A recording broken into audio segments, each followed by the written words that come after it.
So instead of Mateo running out of the room and going and hiding because he is so anxious about taking his math test, he is going to have to figure out something to do in order to calm himself down. So this is the time of the lesson where I am going to introduce a new poster, which is how to calm down.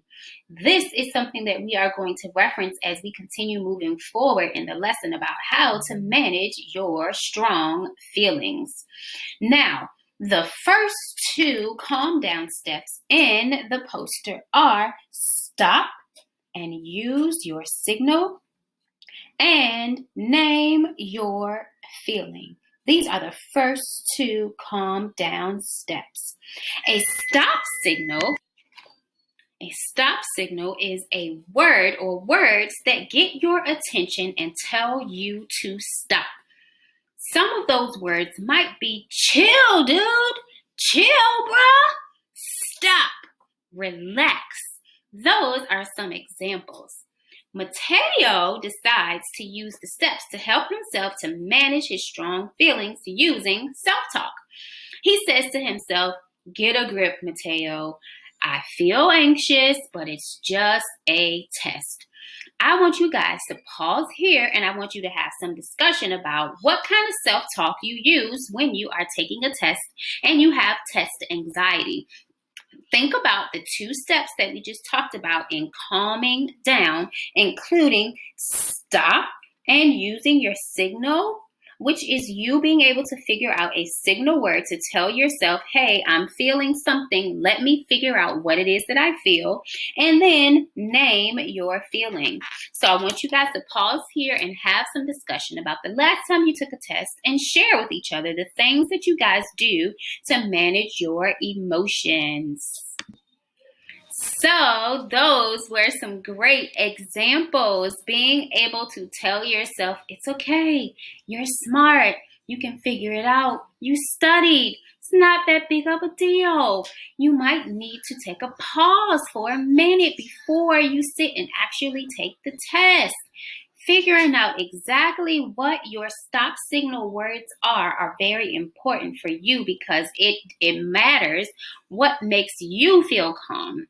It might not work for everybody, so you have to figure out exactly what your stop signal word is for you to figure out how to manage your strong feelings. Mateo's stop signal word was get a grip. Last year, you may have chosen your own stop signal and just said stop. Saying stop is a good signal. You can use other words though if you choose based on what it is that you feel like you need.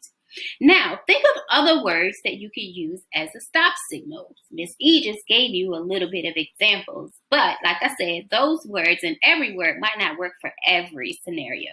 So I want you guys to pause here and think of some good stop words. Those were some great word choices. Some other words might be freeze, calm down, get it together, get your mind right, figure it out. Any of those words would be helpful. Pick the ones that you feel like would be helpful for you when you are taking your test and trying to manage your test anxiety.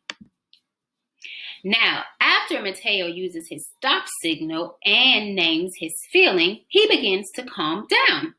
You'll learn more about how to calm down in our next lesson. But as you guys go through the rest of the week, because I believe you guys are having to do some map testing, some iReady testing, remember to put some of these calm down strategies in place. You stop, you figure out the feeling that you're having, and you use some calm down stop signal words to be able to manage your emotions and your feelings. And I know that you guys can do it because you're super smart, you're super dedicated to your learning, and you got this.